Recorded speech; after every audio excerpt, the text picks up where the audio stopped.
Year 1160 Mongolia एक ऐसी जगह थी जहां आपस में लड़ने वाले नोमैडिक ट्राइबल ग्रुप्स राज किया करते थे।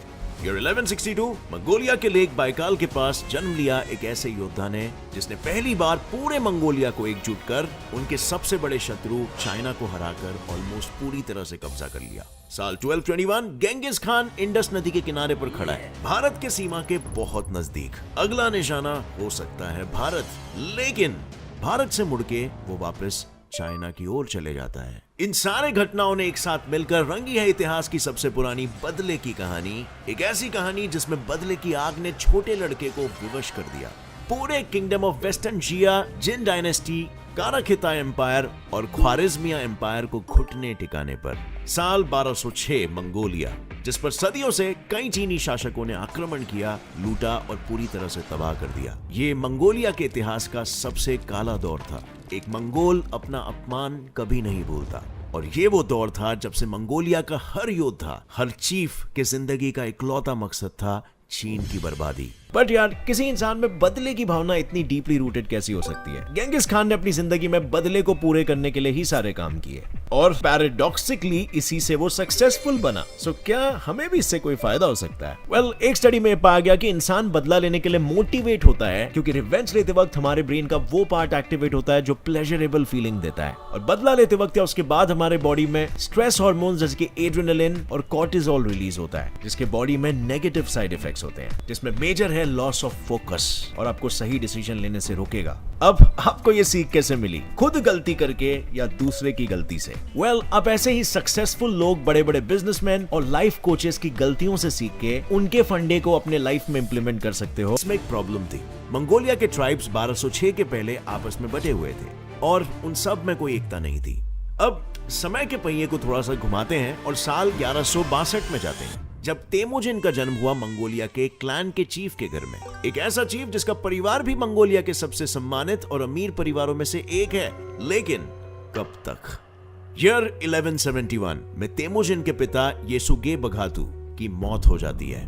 मौत का कारण एक राइवल क्लैन का षड्यंत्र। अब ये तेमुजिन और उसके परिवार की जिंदगी में एक बहुत ही बड़ा मोड़ था, क्योंकि इसके बाद मंगोलिया के शाही परिवार को उनके क्लैन से बेदखल कर दिया। तेमुजिन और उसका परिवार इस मुसीबत को सरवाइव कर लेता है और 1178 में वो बोटे नाम की एक लड़की से शादी करके अपनी जिंदगी खुशी से बिताने लगता है। लेकिन तेमुजिन की ये खुशी ज्यादा समय तक नहीं टिक पाई। वजह, पड़ोस के एक क्लैन ने तेमुजिन के घर पर हमला करके बोटे को अगवा कर लिया, और निहत्था तेमुजिन चाहते हुए भी कुछ नहीं कर सका। इस बात ने उसके दिल पर इतना बड़ा घाव कर दिया कि उस घाव से बदले का खून बहने लगा। उसने निश्चय कर लिया कि वो बोटे का बदला लेकर ही रहेगा, लेकिन एक पूरे क्लैन पे वो आक्रमण अकेले नहीं कर सकता था, और तेमुजिन को ये पता था कि उसके इस बदले में उसका साथ सिर्फ एक ही इंसान दे सकता है, उसका ब्लड ब्रदर जमुखा। और उसके इस विश्वास पर जमुखा भी खरा उतरा। दोनों ने मिलकर रातों रात दुश्मन के काबिले पर हमला बोल दिया और आखिर बोटे को वापस हासिल कर ही लिया। तेमुजिन और जमुखा की ये एकता रंग लाई। उनका पहला मकसद साकार हो चुका था और अब वक्त आ गया था अपने दूसरे मकसद को पूरा करने का, वो काम कर दिखाने का जिसका सपना मंगोलिया के हर योद्धा ने देखा था, चाइना से बदला। तेमुजिन का बदला उसके लिए कितना जरूरी था, इस बात का अंदाजा इसी बात से लगाया जा सकता है कि उसने कभी धन संपत्ति को जरूरी नहीं समझा। उसे इन सभी भौतिक वस्तुओं से ज्यादा सत्ता और अधिकार का लालच था, और उसकी यही सोच भारत की सीमाओं पर पहुंचकर भी यहाँ पर हमला नहीं करने की वजहों में से एक थी। सोने की चिड़िया कहे जाने वाले भारत की संपत्ति गेंगिस खान के कोई काम की नहीं थी। उसे तो सिर्फ एक ही चीज की चाह थी, बदला। सो अब जब उसे रोकने वाला कोई नहीं था, तब जमुखा के आर्मी और तेमुजिन के लीडरशिप के साथ दोनों ने धीरे धीरे कर सबसे पहले पूरे मंगोलिया को अपने कब्जे में ला लिया। पर कहते हैं ना, एक मियां में दो तलवारें नहीं रह सकती। उसी तरह मंगोलिया का खान कोई एक ही हो सकता था, सिर्फ एक, और इससे इन दोनों ब्लड ब्रदर्स में एक ब्लडी जंग छिड़ गई, जिसके नतीजे में दोनों तरफ के सोल्जर्स ने अपने लीडर को चुनना शुरू किया, जिसमें तेमुजिन का पलड़ा भारी था, क्योंकि तेमुजिन एक ऐसा उम्दा लीडर था जिसके लीडरशिप में सैनिक हो या चीफ, सभी को समानता से ट्रीट किया जाता था। और ये बात देखकर जमुखा के लोग भी तेमुजिन की तरफ जुड़ने लगे, जिसकी वजह से जमुखा को हराकर तेमुजिन बन गया मंगोलिया को एक करने वाला महान रूलर। एक ऐसा रूलर जिसको इतिहास के पन्नों में एक ही नाम से जाना जाता है, गेंगिस खान। वो गेंगिस खान जिसने अपने जीवन में हमेशा बस एक ही लक्ष्य रखा, दुश्मनों से बदला। और इस बदले के तीर का अगला निशाना था चाइना, जिसमें उनका पहला दुश्मन था वेस्टर्न जिया, वो इलाका जो मंगोलिया के सबसे नजदीक था। और दूसरा दुश्मन था चिन एम्पायर, जिसने मंगोलियंस का जीना मुश्किल कर दिया था। और इसीलिए कोई भी देरी ना करते हुए गेंगिस खान ने चाइना पर हमला कर दिया और महज 5 सालों में यानी कि 1210 तक वेस्टर्न जिया को पूरी तरह से अपने कब्जे में कर उसे अपना गुलाम बना लिया। इस जीत के लिए उसने अपने ही दुश्मनों की ताकत को अपना हथियार बनाया और यह हथियार था चाइना का सीज टैक्टिक। एक ऐसी टैक्टिक जिसमें वो दुश्मन के इलाकों को पूरी तरीके से घेर लेता था, जिससे दुश्मन के पास सिर्फ 2 रास्ते बचते थे, एक तो गेंगिस खान का सामना करना या फिर दूसरा सरेंडर कर देना। लेकिन कोई भी रास्ता चुनो, उसका नतीजा तो सिर्फ एक ही था, गेंगिस खान की जीत। लेकिन सिर्फ टैक्टिक्स ही नहीं, इनके साथ साथ गेंगिस खान ने एक और एक चीज का काफी ज्ञान लिया, लोगों से उनके धर्म और उनकी विद्या। गेंगिस खान टेग्रिस्ट धर्म का पालन करने वाला इंसान था, किंतु वो सभी धर्मों के नैतिक मूल्यों और उनसे मिलने वाली सीख का सम्मान करता था। और उन्हीं धर्मों में से एक था बुद्धिज्म, जिसकी जन्मभूमि थी भारत। अब क्योंकि गेंगिस खान बुद्धिज्म धर्म का बहुत सम्मान करता था और इसका जन्म भारत में हुआ था, इसीलिए इतिहासकारों का ऐसा मानना था कि उसके भारत पर हमला नहीं करने की ये भी एक वजह थी। खैर, दुश्मनों से चोरी छुपे ऐसे ही कई ज्ञान और टैक्टिक्स सीख उसने वेस्टर्न जिया के बाद चाइना के दूसरे पावर जिन एम्पायर को भी सन 1215 में हरा दिया। हैरानी की बात तो यह थी कि जिस चाइना ने कभी मंगोलियंस पर अत्याचार कर उन पर राज किया था, वो गेंगिस खान की वजह से इतने मजबूर हो गए थे कि उन्हें खुद को बचाने के लिए दीवार बनानी पड़ी। कोई ऐसी वैसी दीवार नहीं, the great wall of China. लेकिन पूरे देश को झटके में तबाह करने वाले गेंगिस खान को एक दीवार क्या रोकने वाली थी। चाइना के ग्रेट वॉल को आसानी से पार करके उसने जिन एम्पायर को भी अपने कब्जे में कर लिया, जिससे आखिर गेंगिस खान ने वेस्टर्न जिया और जिन एम्पायर से अपने देश के बदले को पूरा कर लिया था। लेकिन चाइना की यह हार गेंगिस खान की बर्बादी के सिलसिले का अंत नहीं थी, बल्कि ये तो बस शुरुआत थी। क्योंकि एक तरफ जहां गेंगिस खान अपने दुश्मनों से ही युद्ध नीतियां सीखकर उन्हें मात दे रहा था, वहीं दूसरे तरफ 1218 में उसके ही पड़ोसी काराखिता एम्पायर ने एक मंगोलियन शहर को अपने कब्जे में लेते हुए उसके राजा और गेंगिस खान के दामाद की हत्या कर दी थी। यानी जिस थाली में खाया उसी थाली में छेद, वो भी गेंगिस खान के साथ।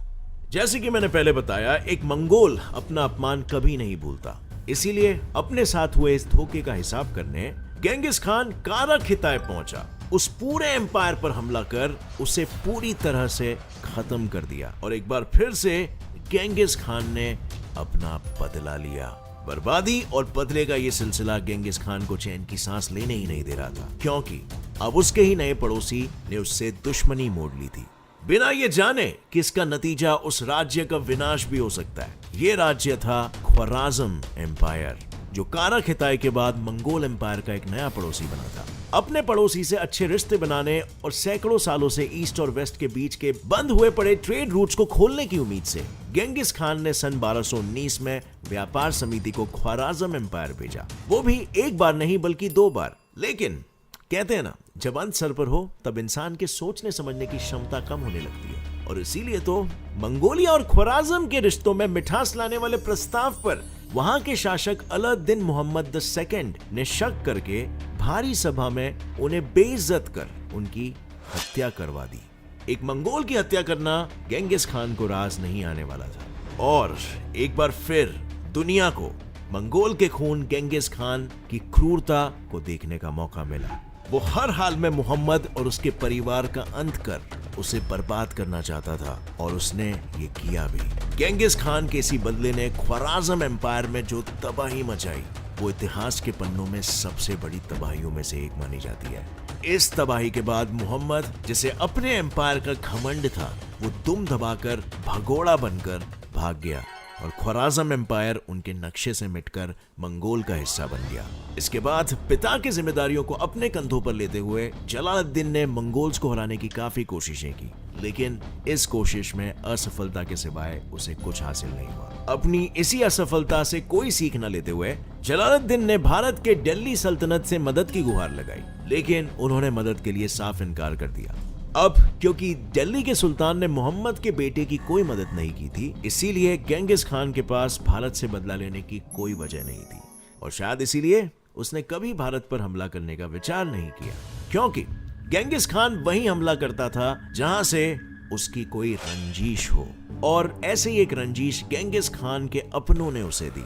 साल 1221 में जब वो ख्वाराज़म एम्पायर का खात्मा कर रहा था, तभी जिस वेस्टर्न शिया पर उसने कब्जा किया था, उसने गेंगिस खान की मदद के लिए युद्ध भूमि में अपनी सेना भेजने से इनकार कर दिया। ये गेंगिस खान के लिए किसी धोखे से कम नहीं था और इसीलिए ख्वाराज़म का युद्ध खत्म करते ही वो एशिया के बाकी हिस्सों में अपना दबदबा बनाने की जगह वापस चाइना की ओर बढ़ने लगा। अपनों से मिले हुए धोखे के बाद गेंगिस खान ने बाकी के एशिया पर कब्जा करने के सपने को रद्द कर दिया और जाहिर सी बात है, अगर वो आगे आया ही नहीं तो वो भारत तक कैसे पहुंचता। इन्हीं सब वजहों से तिनके से ताज तक का सफर तय करने वाले गेंगिस खान ने कभी इंडिया पर हमला नहीं किया। लेकिन इन सब से एक बात जरूर साफ हो जाती है कि गेंगिस खान के लिए उसका बदला ही सब कुछ था। तभी तो जहां जहां उसके साथ विश्वासघात हुआ, उसने सभी राज्यों में विनाश का इतिहास लिखा और जिस साम्राज्य से उसका कोई वास्ता नहीं था, वहां पर किसी भी प्रकार के लालच ने उसे वहां पर आने का आमंत्रण नहीं दिया। पर क्या गेंगिस खान के इंडिया पर हमला नहीं करने की वजह सिर्फ यही थी, या फिर इतिहास के पन्नों में इससे जुड़ा और भी कोई राज दर्ज है? अपना जवाब नीचे कमेंट्स में लिखना और अगर गेंगिस खान के इतिहास से आपको कुछ सीखने मिला तो एक लाइक जरूर ठोकना। गेट्स इट फैक्ट चैनल को भी सब्सक्राइब कर लो, क्योंकि ऐसे ही नॉलेजेबल और क्यूरियोसिटी इंसाइटिंग वीडियोस आपको सिर्फ यहीं पर देखने मिलेगा, जो आपकी नॉलेज को हमेशा बढ़ाते रहेगा। So stay tuned for the next one. Keep learning. जय हिंद।